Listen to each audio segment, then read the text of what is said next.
Everyone, thanks for stopping by and seeing what I'm up to. My name is Silkyfeather, and you can call me Silky. Wow, that was a little bit of a crazy start this morning, which is 6:09 p.m. on the East Coast. Oh, what a crazy day I've had. All right, we're learning how to grow marijuana. This is narrated by Amy Braun, Salimsky, and Kevin Colson. It is by Clyde Bank Alternative. The complete guide to everything you need to know about becoming a marijuana grower expert. And on we go.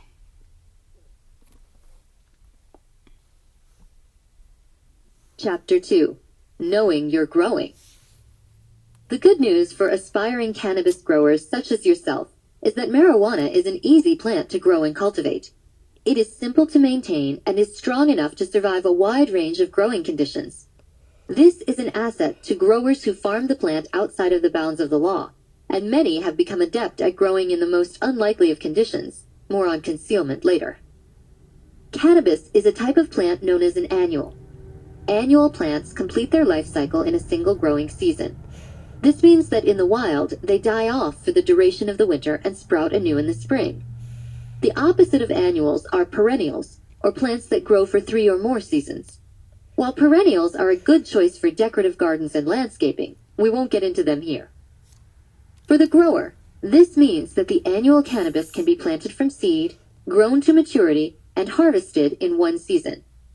Due to selective breeding and careful cultivation, the hardy cannabis plant can be kept alive for much longer than a single growing season, and can be harvested for many years if developed properly. All of this is good news for cannabis farmers both for profit and for recreation. After all, low costs means higher profit. Cannabis is further identified as a flowering annual, and its flowers are the plant's method of reproduction. The flowers, often referred to as buds, are also the source of the highest concentration of the psychoactive chemical THC, and this portion of the plant is harvested for recreational or medicinal use. While there are numerous cannabinoids present in the plant's buds, THC is the most potent and is often the most sought after. Who knows though, the pace of modern research could reveal other uses for one of the many other chemical compounds found in the cannabis bud. The basic needs of a cannabis plant are light, water, an environmental temperature kept between 70 and 80 degrees Fahrenheit or 21 to 27 degrees Celsius, and sufficient nutrients. When these needs are met, the cannabis plant can grow for many years and provide the grower with yield after yield of potent buds. Though there are a variety of strains for a grower to choose from, there are 2 primary types of cannabis: cannabis sativa and cannabis indica. The chemical properties of each of the plants is beyond the depth of this book, but we'll look at how the 2 varieties generally differ. Cannabis indica grows as a short and stout plant. Users claim that the effects of this plant are often more calming and relaxing. Cannabis sativa grows as a taller and narrower plant. It is often said to produce more of an energizing and stimulating effect. It is important to note that an incredible number of variables can affect the way that users experience the effects of consuming marijuana. The effects often vary from user to user, but some variables include personality, frame of mind, intent, experience or naivete, method of consumption, and tolerance. We'll explore strain selection in a later chapter, but keep the desired effects in mind when we revisit the topic of strain selection. Stages of growth. The cannabis plant grows in 3 major stages: germination, vegetative growth, and flowering. From these major stages, growth can be further broken down into 6 more basic stages: seed, initial growth, seedling stage, initial vegetative growth, pre-flowering stage, and flowering. Please refer to Table 1 in the companion PDF document for a summary of each of the growth stages along with their estimated durations. Germination stage. The first basic stage of growth is called germination. In this stage, the seed is in the initial stages of growth. The seed's outer layer breaks open and a root erupts from within the seed. The germinating seed continues to form roots that push downward into the soil or growing medium. Above the soil, two of the initial leaves begin forming and growing upward. We all know the basics. Roots hold the plant in place and gather nutrients and water from the soil, while leaves collect sunlight and perform respiration. The germination stage of a cannabis plant lasts anywhere from a day to 3 weeks. Seedling. Now that the initial leaves are growing upward, they can absorb light and provide energy to the developing plant. This powers the growth of additional leaves and the development of a discernible central stem from which the leaves branch out. The seedling stage of development may only last 1 week, or it may last as long as 3 weeks. After the seedling period, the plant has developed 4 to 8 leaves. Vegetative growth. Now that the plant is established as a seedling, it begins the stage known as vegetative growth. The plant continues to grow taller and the thin stem becomes bulkier to form a stronger stalk. Not only are more leaves growing, but the leaves mature further to demonstrate the characteristic marijuana shape. Vegetative growth occurs over a period of a few months. Pre-flowering. The production of flowers is necessary for the plant's reproduction, but it is also highly consumptive of the plant's energy. With an expanded root system and more leaves to gather light, the plant begins to fill out and prepare for flowering. Vertical growth is reduced for this stage as the plant is directing its efforts to the production of flowers instead of reaching toward the light source. In this stage, the plant begins to show signs of its sex, and in preparation for flowering calyces, it begins to grow where individual clusters of leaves meet the stalk. In terms of botany, the scientific study of plants, a calyx is the plant structure that eventually becomes a bud that identify the sex of the plant. Calyces on cannabis plants are small protrusions that mature within the flowering stage.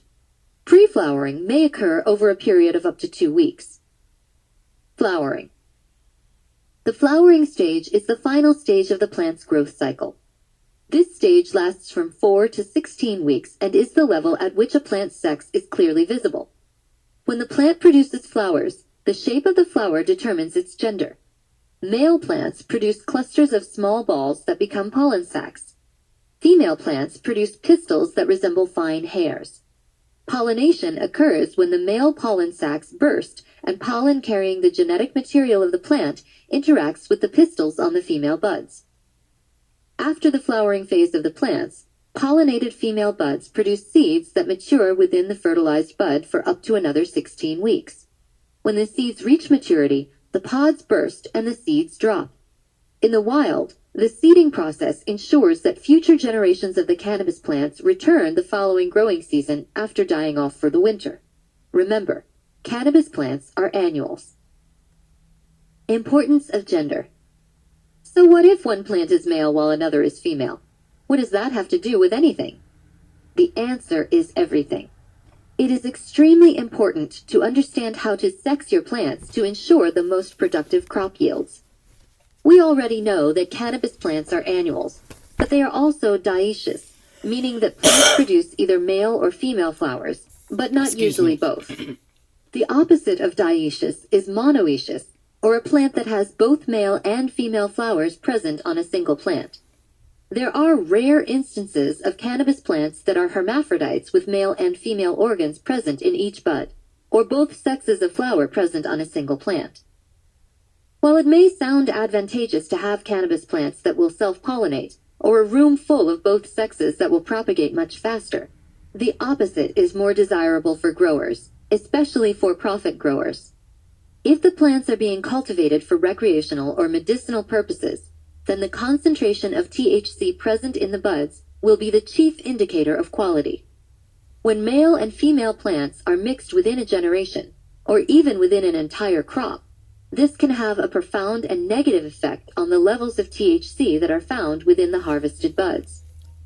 The pollination or reproduction process for the cannabis plant involves male pollen sacs bursting, and the pollen transferring genetic material to the pistils of the female bud.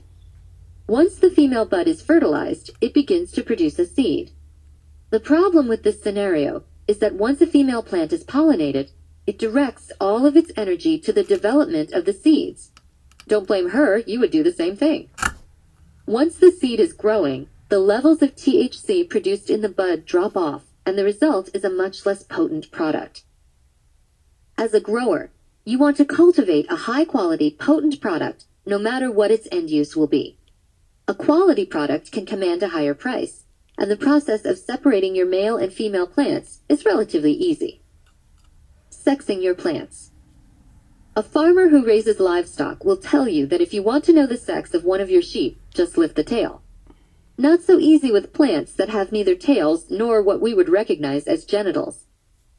If you are starting a crop with a random batch of seeds, it is likely that you will have an approximate split of 50-50 male and female plants. There is no way to tell which sex the plant will be as a seed. The first indicators only come once the plant reaches the pre-flowering stage. It's easiest to identify the gender of a plant once it has completed the flowering stage, but by then it may be too late. The males may have successfully pollinated the female plants, and an entire crop, or at least a portion of it, may be ruined. Remember callus? They'll begin to form in the 4th or 5th week of growth. To refresh your memory on the entire growth cycle, refer back to Table 1.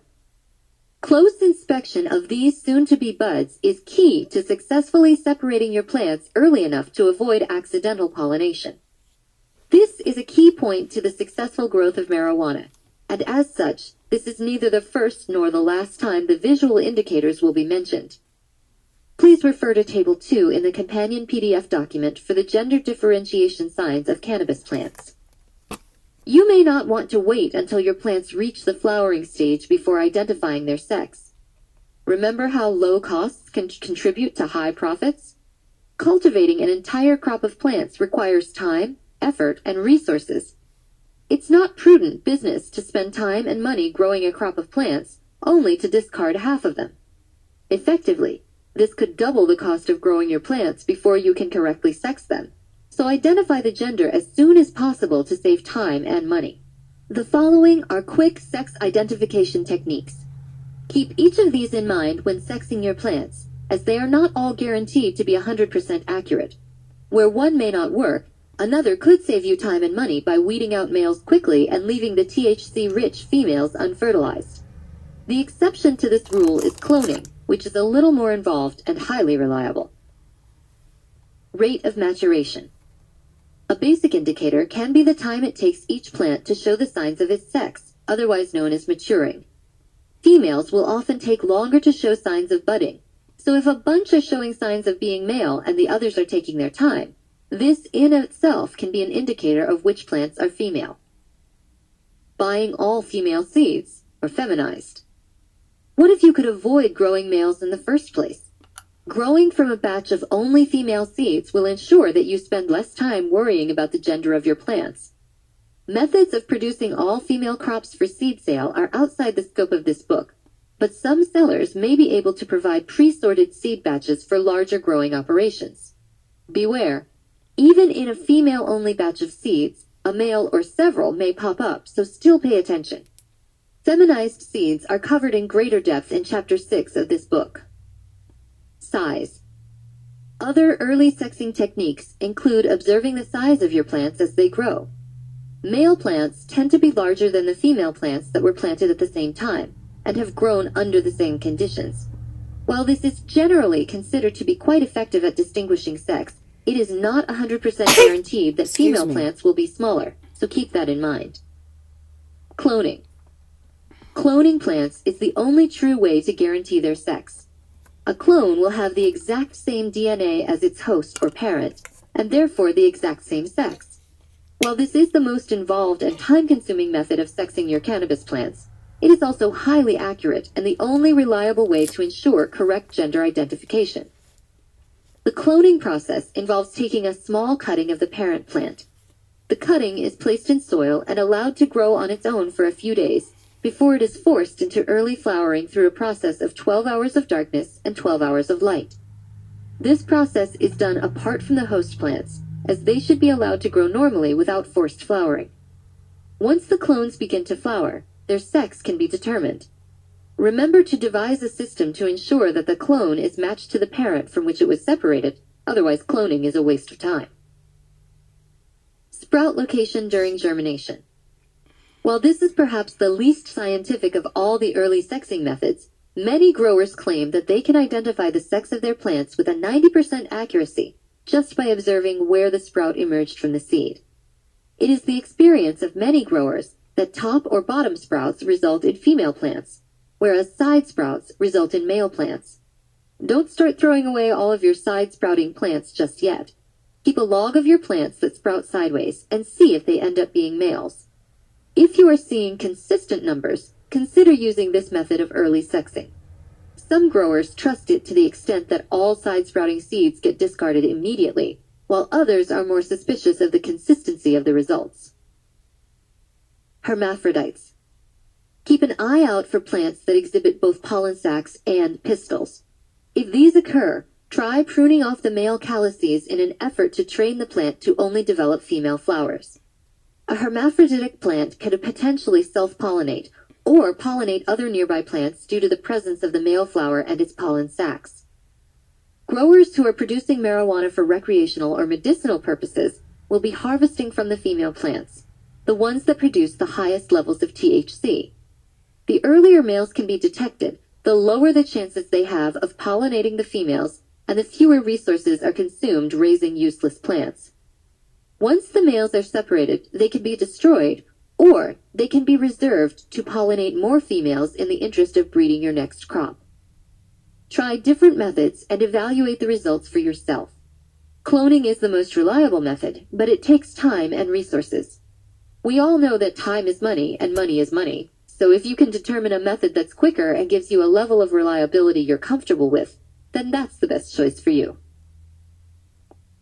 And that's where we pause today. That was chapter 2. Ooh, gives me chills just to think. Once this book is complete, I'll know everything there is to know about growing and cultivating marijuana. My name is Silkyfeather, and thanks for hanging out with me at Silkyfeather's Nest and gaining some knowledge today. Be kind to one another. Hit that like and subscribe today so we can continue on our journey. Bye-bye.